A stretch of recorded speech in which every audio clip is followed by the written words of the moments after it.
یہ انسان کے ساتھ ایک بڑا المیہ ہے. یعنی پیغمبر آتے ہیں یا انسان عقلی طور پر کوئی نقطہ نظر اختیار کرتا ہے، اس میں پہلے مقدمات ترتیب پاتے ہیں. بات کہاں سے شروع ہوئی ہے، اس کی حقیقت کیا ہے، اس کے مقاصد کیا ہیں، اس کی غایت کیا ہے، اس کو اس کی فلسفیانہ سطح پر ایک ترتیب اور تعریف حاصل ہوتی ہے. پھر اس کے بعد اس کی صورت بنتی ہے. ٹھیک.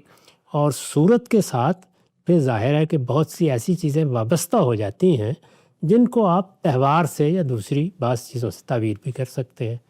یہ سب اس طرح سے ہوتا ہے، لیکن آخر میں صرف تہوار رہ جاتا ہے.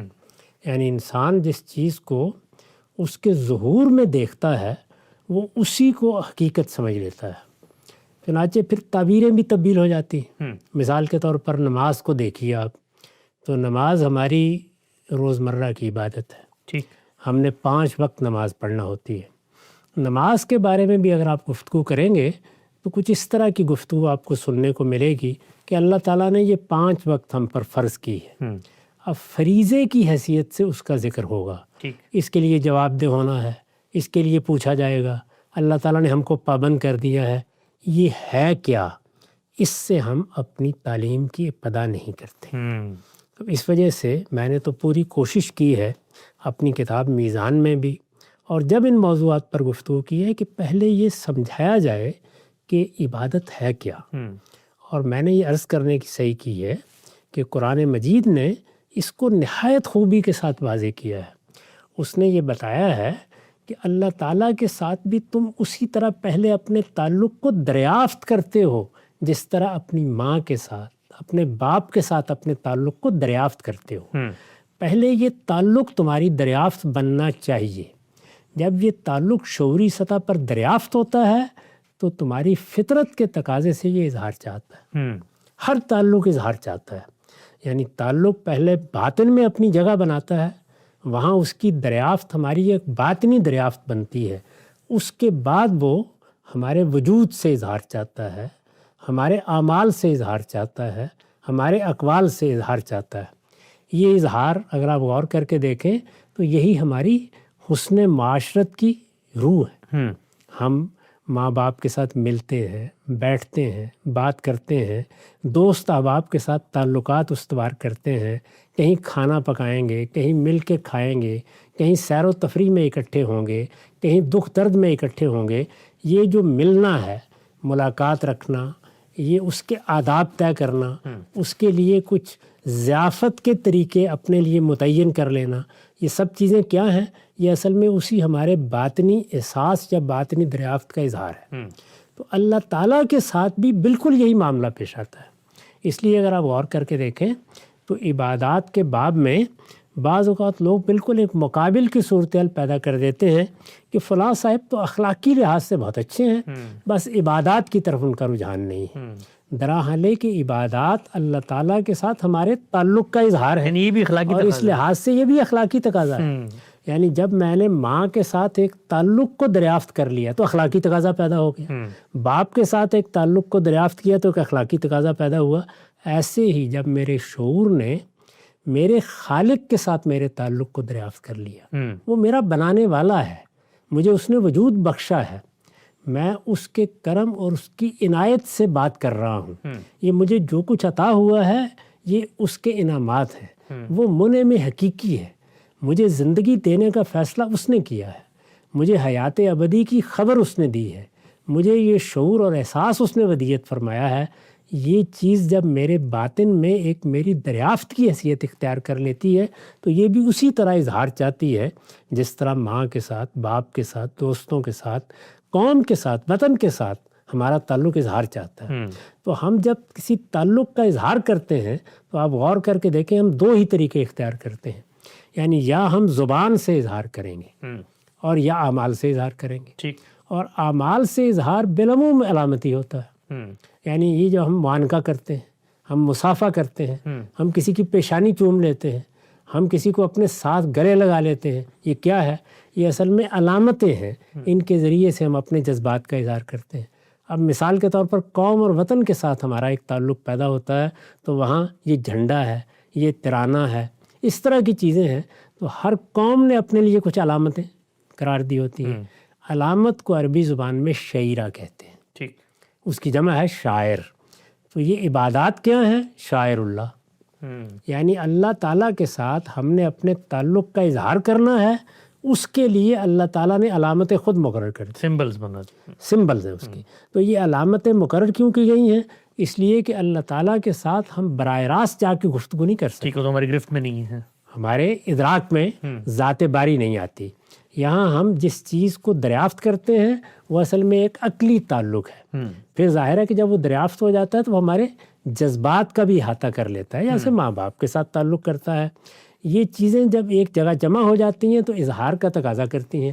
اظہار بے محابہ ہو سکتا ہے، معلوم نہیں کدھر ہو جائے گا، اس میں کیا فضولیات داخل ہو جائیں گی. دنیا کی تاریخ بتاتی ہے کہ جب انسان نے اپنے رب کے ساتھ یا اللہ تعالیٰ کے ساتھ یا اپنی طرف سے اگر انہوں نے کوئی ایشور کوئی بھگوان بنایا ہے تو اس کے ساتھ اپنے تعلق کا اظہار کرنا چاہا ہے تو اس کے شاعر مقرر کرتے وقت بہت حدود سے تجاوز ہو گیا. یعنی اس میں بعض ایسی چیزیں داخل ہو گئی ہیں جو انسانیت کے شرف کے خلاف ہیں.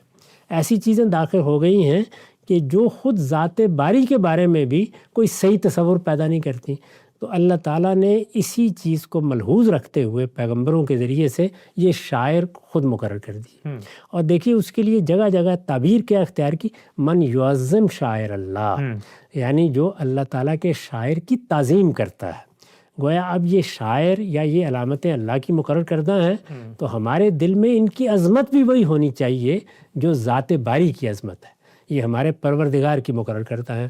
ہر چیز کو دیکھیے یہی کیا گیا. یعنی نماز میں کیا ہے؟ نماز میں یہ سجدہ، یہ رکوع، یہ قیام، یہ قعدہ، یہ دو زانو بیٹھ کر عرض نیاز کرنا، یہ کیا ہے؟ ذات باری کی بارگاہ میں حاضری کے احساس کو ہم نے ممثل کر لیا. یعنی گویا سامنے کوئی نہیں ہے لیکن ہم نے ایسی علامتیں مقرر کر لی ہیں جیسے ہمارا پروردگار ہمارے سامنے موجود ہے اور ہم اس کے سامنے دست بستہ کھڑے ہو گئے ہیں. اس کے سامنے ہم رکوع میں جھک گئے ہیں، اس کے سامنے ہم نے اپنی پیشانی زمین پر رکھ دی ہے، اس کے سامنے ہم دو زانو بیٹھ کر اس سے دعائیں کر رہے ہیں. تو یہ سارا علامتی اظہار ہے کہ ہم اس کی بارگاہ میں کھڑے ہیں. تو جب کسی کی بارگاہ میں کھڑے ہونے کے لیے آپ علامتیں مقرر کرتے ہیں تو وہ علامتیں پرستش کی علامتیں بن جاتی ہیں. تو نماز کیا ہے؟ پرستش کی اس کی علامتیں. روزہ اطاعت ہے. یعنی ذات باری کے ساتھ ہمارے تعلق کی جو دوسری جہت ہے وہ یہ ہے کہ وہ حکم دے گا، ہمارا مالک ہے، خالق ہے، اس کا حق ہے کہ وہ حکم دے، وہ عزیز و حکیم ہے، وہ حکم دے گا، ہم اس کی پیروی کریں گے. تو ہم اپنے آپ کو اس پیروی کا مجسم نمونہ بنا لیتے ہیں. گویا پیروی کی تجسیم ہو جاتی ہے جب ہم روزہ رکھتے ہیں. وہ بھی ایک عمل ہے جو ہم کرتے ہیں اور وہ عمل کیا؟ علامتی عمل ہے. یعنی ہم نے کھانے پینے پہ پابندی لگا لی، جنسی تعلق کو پورا کرنے پہ پابندی لگا لی. یہ پابندی نے کیا کیا؟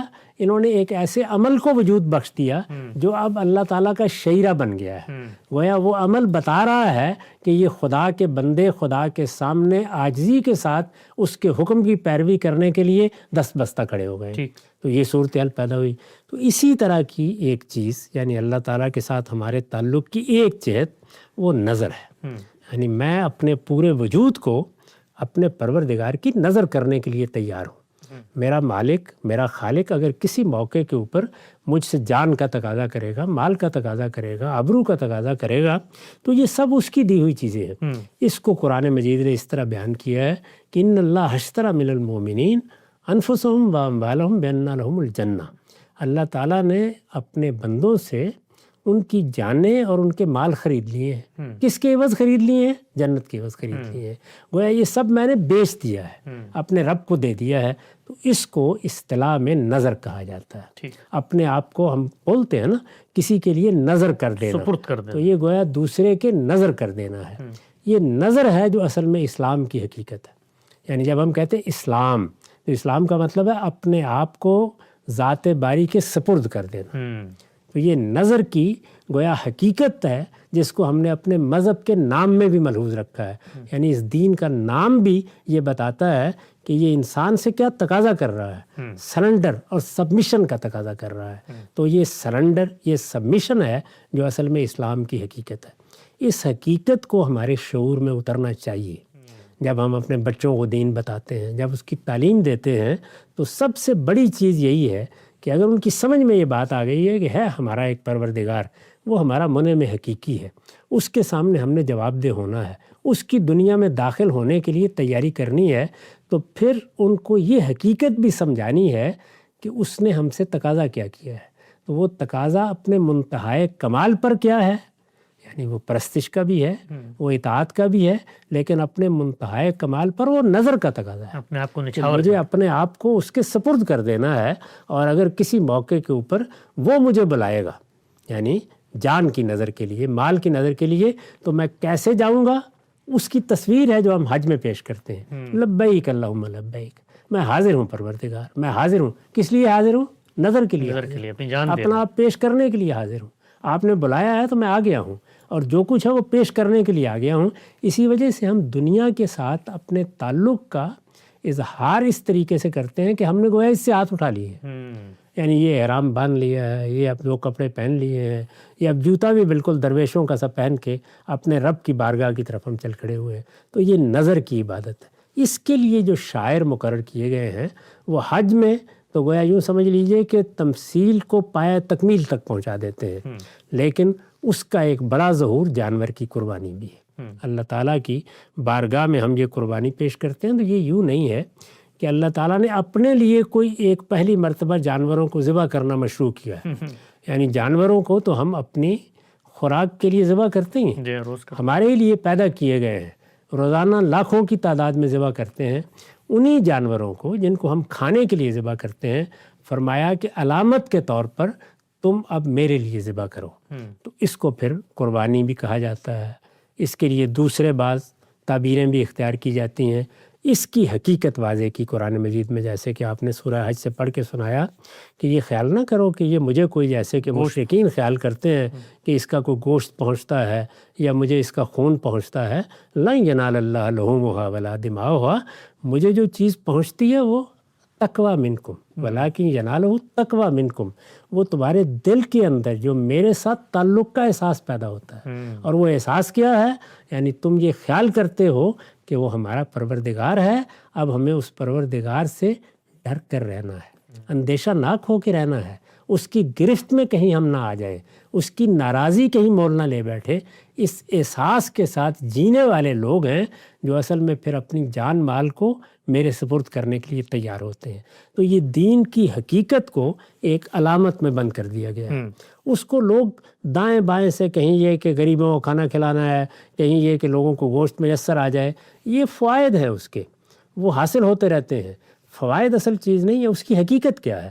تو اس کی حقیقت اپنے آپ کو پروردگار کی نظر کر دینا ہے۔ یہی حقیقت ہے قربانی کی، یہی حقیقت ہے عمرے کی، یہی حقیقت ہے حج کی۔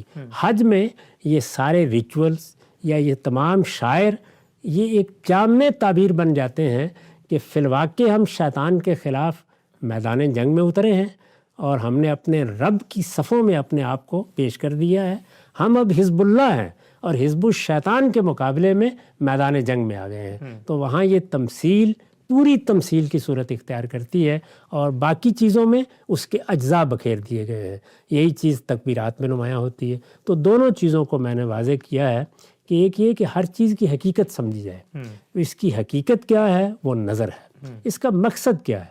یعنی کیوں میں اپنے آپ کو، تاکہ میں اس بات کا اظہار کروں کہ میرے پروردگار نے ہی سب کچھ مجھے دیا ہے، یہ جان مال اسی کا دیا ہوا ہے، میں اس کی شکر گزاری کے جذبے سے سرشار ہو کر، یعنی کسی مصیبت میں پڑھ کر نہیں، تون و کرن نہیں، اپنی خوشی کے ساتھ پیش کرنے کے لیے حاضر ہو گیا ہوں۔ تو یہ میری طرف سے گویا شکر گزاری کا اظہار ہے، اور یہ شکر گزاری کا اظہار پھر میں اس کی بڑائی کو بیان کر کے کرتا ہوں۔ اسی لیے تکبیرات تشریق کہی جاتی ہیں، اور اس میں گلیوں میں بھی تکبیرات بلند ہوتی ہیں، اس میں عیدگاہ میں بھی تکبیرات بلند ہوتی ہیں، اس میں نماز میں بھی تقریبات بلند ہوتی ہیں، تاکہ ہم اس بات کی شہادت دیں کہ وہ پروردگار ہی سب سے بڑا ہے، ہم اس کے عاجز بندے ہیں، ہم نے اپنے آپ کو اس کو پیش کر دیا۔ سبحان اللہ صاحب، بہت ہی خوبصورتی سے جو قربانی کا اصل فلسفہ ہے، اس کے پیچھے جو حکمت ہے، اس کے پیچھے جو عقلیت اور ریزننگ کا فرما ہے جو اس کو قرآن مجید بیان کرتا ہے، اس کو ہم سب نے بڑی تفصیل سے ہمیں سمجھانے کی کوشش کی۔ اچھا ہم سب مثال کے طور پر یہ جو کچھ آپ نے بتایا یہ ہٹا دیا جائے، اور ہم یہ دیکھتے ہیں کہ آج کے دور میں بہت حد تک ہٹ چکا ہے. حج جیسی جس کی آپ نے مثال دی کہ وہ تو ایک پینیکل ہے، ایک پوری تمثیل، ایک مشق اللہ تعالیٰ نے شیطان کے خلاف جنگ کی عملی طور پہ کر دی ہے. 2 کپڑے لپیٹ کے مجاہدین کی طرح ہم جاتے ہیں، پڑاؤ ڈالتے ہیں، شیطان سے نفرت کا اظہار کرتے ہیں، سب کچھ ہوتا ہے. لیکن اب جو صورتحال ہے سب کے علم میں ہے کہ وہاں پر VIP حج ہو رہے ہیں، بوفے لگے ہوئے ہیں اور خدام، ہڈو بچوں کا شور اور ریل پیل. اور پھر یہ قربانی ہمارے ہاں جس طریقے سے لوگ نمود و نمائش کرتے ہیں پیسے کی، بڑے عمراء اپنے گھروں کے باہر ایک تماشا گاہ بنی ہوئی ہوتی ہے. یہ اگر سامنے صورتحال اس پس منظر میں آ رہی ہے تو پھر تو وہ جو دوسرے لوگ کہتے ہیں کہ بھئی یہ تم اتنا پیسہ ضائع کر رہے ہو، اس سے کسی غریب کی شادی کرا دو، کسی کو کھلا دو، تو پھر اگر حقیقت ختم ہو گئی تو پھر تو زیادہ بہتر ہے کوئی اور نیکی کا کام کر لے آدمی. ایسا ہی ہوتا ہے. یعنی یہ جو دین کا تعارف ہے اس میں سب سے بڑی رکاوٹ کیا چیز بنتی ہے؟ ایک ہے دین اپنی اصل میں کیا ہے، اس کی دعوت کیا ہے، اس کا فلسفہ کیا ہے، اس کی حکمت کیا ہے، اس نے اگر کوئی شاعر مقرر کیے ہیں تو ان کے پیچھے کیا حقیقت ہے. اور ایک چیز یہ ہے کہ اس دین کو ماننے والے اب کروڑوں کی تعداد میں ہو گئے، 2-4 تو ہیں نہیں. جب تک لوگ بہت کم تعداد میں ہوتے ہیں تو یہ ممکن ہوتا ہے کہ ان کو شعور کی سطح پر دین سے یا کسی فلسفے سے وابستہ رکھا جا سکے. جب اتنے کروڑوں کی آبادی اور پھر وہ پیدا ہو رہے ہیں، یعنی ایسا نہیں ہے کہ وہ مسلمان ہوتے ہیں، وہ شعور کی عمر کو پہنچتے ہیں تو اس کے بعد وہ اسلام کو شعوری طور پر قبول کرتے ہیں. نہیں، والدین سے ان کو ایک روایت ملتی ہے، میراث میں جو حقائق ان تک پہنچتے ہیں وہ جیسے پہنچتے ہیں اسی طریقے سے آگے وہ ان کو شروع کر دیتے ہیں. تو جب یہ صورتحال پیدا ہو جاتی ہے تو اس میں پھر یہ سارے مغالطے بھی پیدا ہوتے ہیں اور دیکھنے والا اس سے وہ غلط تاثر بھی لیتا ہے. اور بعض اوقات بعض چیزیں بالکل مزے کا خیز بھی محسوس ہوتی ہیں. یعنی جب وہ اپنی حقیقت سے ہٹ جاتی ہیں تو پھر ظاہر ہے کہ ان کے اندر وہ عذوقہ بھی پیدا ہو جاتا ہے. اس میں پھر اللہ تعالیٰ کی وہی آزمائش اور وہی امتحان ہے. یعنی اس نے انسانوں کو اسی امتحان میں ڈالا ہے کہ ہر آدمی اصل حقیقت تک پہنچنے کی جدوجہد کرے. یعنی اگر لوگوں نے، کسی مذہب کے ماننے والوں نے اپنے رویے سے، اپنے طرز عمل سے کوئی رکاوٹ پیدا کر دی ہے تو وہ رکاوٹ بھی میرے راستے میں حائل نہ ہو. ہر انسان کو اس شعوری عمل سے گزرنا ہے. تو یہ شعوری عمل سے گزرنا ہی ہے جو اصل میں علم کا امتحان ہے. ہم بعض اوقات عمل کے امتحان کے معاملے میں تو متنبع ہوتے ہیں، علم کے امتحان کے معاملے میں متنبع نہیں رہتے. تو اللہ تعالیٰ نے انسان کو ان دونوں امتحانوں میں ڈالا ہے. یہ بات کہ کیا وہ اپنے علم کو درست رکھتا ہے، علم کو پاکیزہ رکھتا ہے، علم کو آلائشوں سے آلودہ نہیں ہونے دیتا، یہ بھی امتحان ہے. اور پھر جب علم حاصل ہو گیا تو کیا اس نے اپنے عمل کو پاکیزہ بنایا ہے، وہ بھی امتحان ہے. تو اس وجہ سے وہ لوگ جو مثال کے طور پر ہمارے ہاں الحاد کے علمبردار ہو جاتے ہیں یا آزاد روی کو اپنا نقطہ نظر بنا لیتے ہیں، وہ مذہب پر حملہ آور ہوتے ہیں یا مذہب کو قابل استہزاء چیز سمجھتے ہیں، ان کو بھی ہمیں محبت کے ساتھ یہ دعوت دینی چاہیے کہ وہ لوگوں سے اوپر اٹھ کر چیزوں کو دیکھنا سیکھیں، یعنی یہ جانیں. اور یہ بات اس صورت میں تو واقعتاً ایک بڑی آزمائش بن جاتی اگر لوگوں سے اوپر اٹھ کر دیکھنے کے ذرائع ختم ہو جاتے. جی، ہمارے دین میں اللہ تعالیٰ نے جو سب سے بڑا کرم فرمایا ہے وہ یہ ہے کہ اس کی دونوں چیزیں ہر طرح کی آلودگی سے بالکل محفوظ ہیں، ہر طرح کی آمیزش سے بالکل پاک ہیں. ایک قرآن مجید، یعنی قرآن مجید کا لفظ باری تعالیٰ کا لفظ ہے، وہ اسی طریقے سے ہمارے پاس موجود ہے.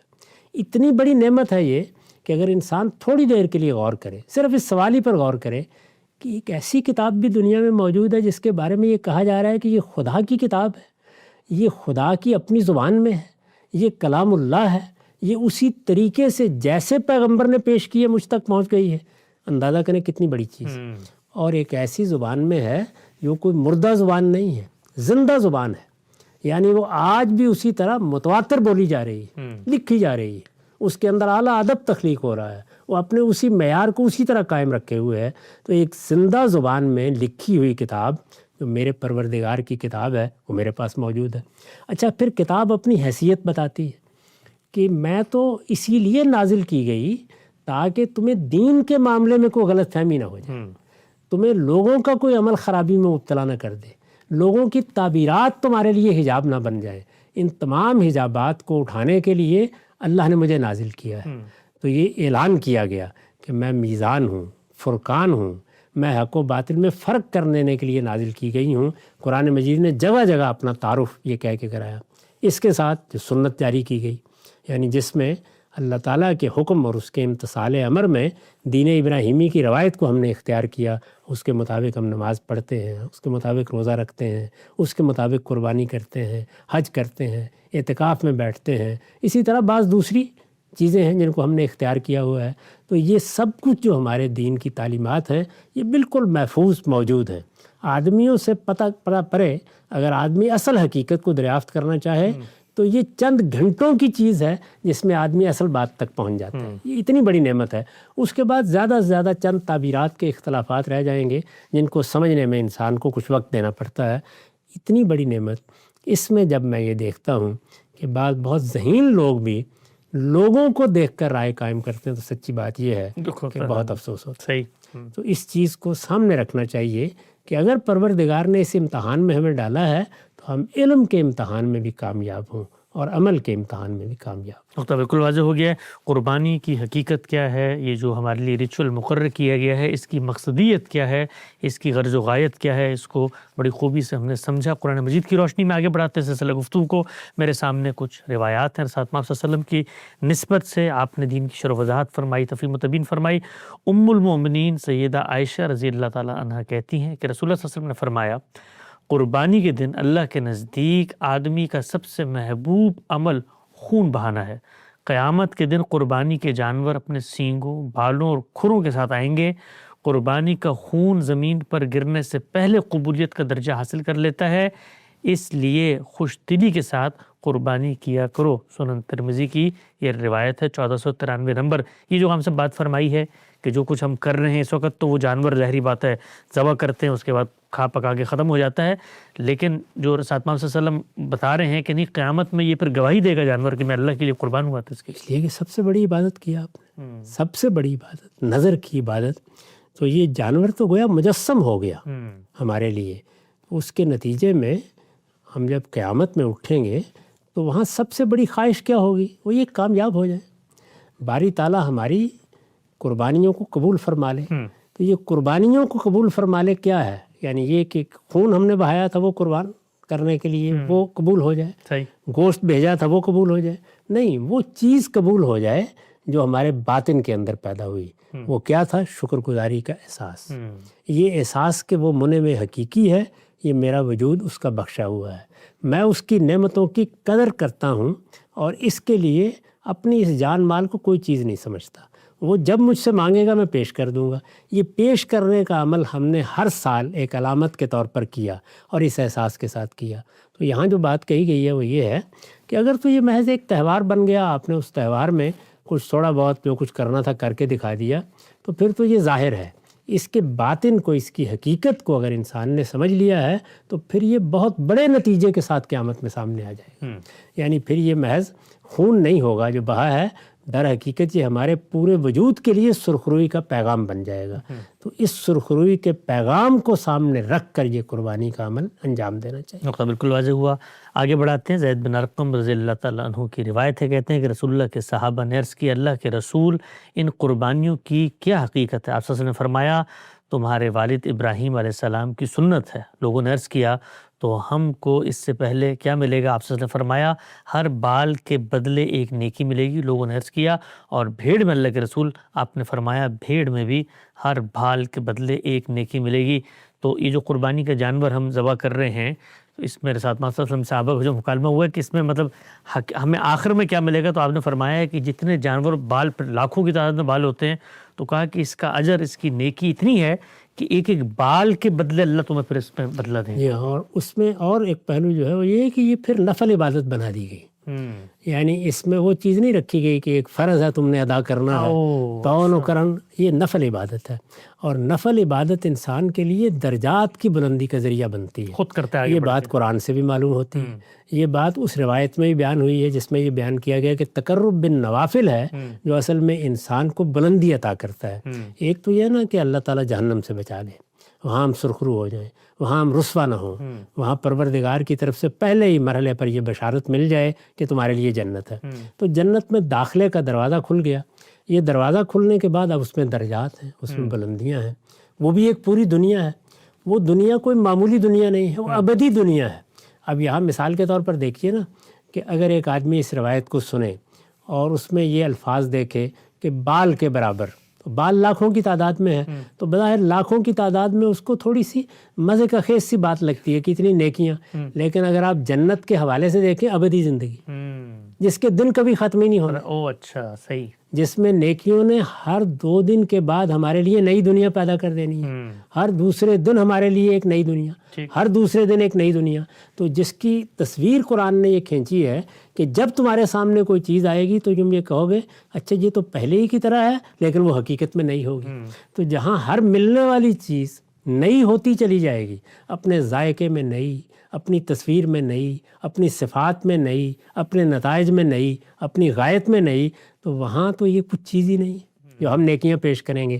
تو اللہ تعالیٰ کی وہ بے پناہ رحمت ہے جس کا ایک تصور اس میں رسالت مآب نے دلایا ہے۔ انسان کا معاملہ یہ ہے کہ وہ ہر لحاظ سے اس صلے کے ساتھ اپنے آپ کو متعلق محسوس کرتا ہے، تو اس میں پھر اس طرح کی تعبیرات کے ذریعے سے اس کو یہ سمجھایا جاتا ہے کہ دیکھو کتنی بڑی چیز ہے۔ اور اس میں خاص طور پر اس روایت میں آپ دیکھیے ذکر کیا گیا ہے سیدنا ابراہیم علیہ السلام کا، یعنی سیدنا ابراہیم علیہ السلام سے مانگا کیا گیا تھا؟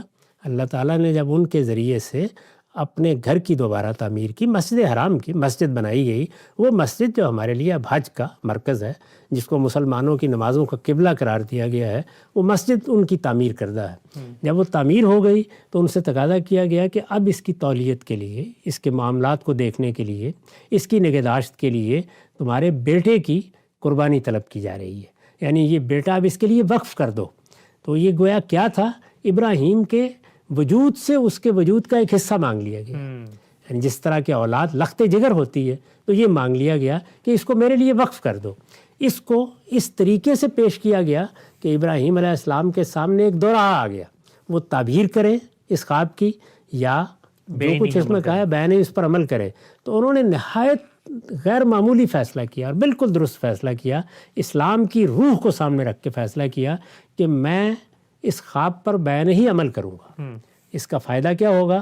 اگر میرے پروردگار نے یہی چاہا ہے تو پورا ہو گیا، اور اگر اس سے کوئی کمتر چیز ہے تو وہ بتا دے گا۔ خود ہی تو اس طریقے سے وہ آخری درجے میں کامیاب ہوئے۔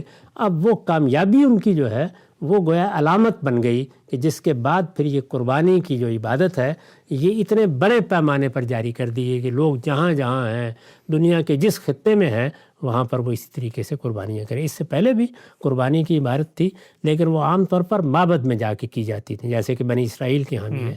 تو اس قربانی کی عبادت کو دنیا میں پھیلا دیا گیا۔ اس کو قرآن مجید نے اس طرح بیان کیا ہے، وَفَدَيْنَاهُ بِذَبْحٍ عَظِيمٍ، یعنی ہم نے پھر ایک عظیم قربانی کی صورت میں اس کی یہ صورت متعین کر۔ نقطہ واضح ہوا۔ ایک اور روایت ہے میرے سامنے، ابن ماجہ کی روایت ہے، ابو ہریرہ رضی اللہ تعالیٰ عنہ کہتے ہیں کہ رسول اللہ صلی اللہ علیہ وسلم نے فرمایا جس شخص کو قربانی کی وسعت ہو اور وہ قربانی نہ کرے تو وہ ہماری عیدگاہ کے قریب نہ پھٹکے۔ یہ ہم سب کچھ روایت لوگوں نے عام طور پہ اس کو مس انڈرسٹینڈ بھی کیا ہے اور اس سے کوئی فرضیت اور وجوبیت کی بھی چیزیں نکالی ہیں اور پھر نصابات بھی مقرر کی ہیں۔ اصل مراد کیا ہے اس روایت سے؟ فرضیت کو نہیں، اہمیت کو بیان کر رہی ہے۔ یعنی اس عبادت کی اہمیت ایک مسلمان کے دل میں کیا ہونی چاہیے۔ ایک شخص کے ہاں وسعت بھی ہے، وہ قربانی کر بھی سکتا ہے، کوئی معنی بھی نہیں ہے، کوئی اس طرح کی رکاوٹ بھی نہیں جیسے رکاوٹیں آج کے زمانے میں بعض جگہ پر پیدا بھی ہو جاتی ہیں، اس کے بعد بھی اس کو پرواہ نہیں ہے۔ یہ بالکل وہی اسلوب ہے جو حج میں اختیار کیا ہے کہ اگر کسی آدمی کو یہ آواز سننے کے بعد کہ میرے پروردگار نے بلایا ہے، زندگی میں ایک بار مجھے لبیک لبیک کہتے ہوئے وہاں حاضر ہونا ہے، اس نے اس کی پرواہ نہیں کی ہے تو واللہ غنی عن العالمین، وہی بات ہے جو یہودی ہو کے مرا ہے وہ۔ تو یہ در حقیقت بڑی عبادت ہے۔ تو ایک چیز یہ ہے کہ آپ اسے فرض قرار دے دیں، نہیں ایسا نہیں کیا گیا، پھر تو لوگوں کو کرنا ہی پڑتی۔ یعنی اگر وہ مسلمان ہے تو جیسے نماز پڑھنا ہے اسی طرح سے وہ پڑھتے، اور اگر ایسا نہ ہوتا تو ظاہر اپنے آپ کو مجرم بھی سمجھتے۔ یہ تقرب بالنوافل کی چیز ہے، یعنی اس میں اللہ کا قرب حاصل کیا جاتا ہے ایک نفل عبادت سے، لیکن اس کی اہمیت کسی انسان کے کم ہو جائے، لوگ اس سے بے پرواہ ہو جائیں، یہ چیز ہے جس کو یہاں نمایاں کیا۔ آخری بات خان صاحب کی خدمت میں رکھتا ہوں، برا بن عازب رضی اللہ عنہ سے روایت ہے کہ نبی کریم صلی اللہ علیہ وسلم نے خطبہ دیتے ہوئے فرمایا کہ آج عید الاضحیٰ کے دن سب سے پہلا کام جو ہم کریں گے وہ یہ ہے کہ ہم نماز عید پڑھیں گے۔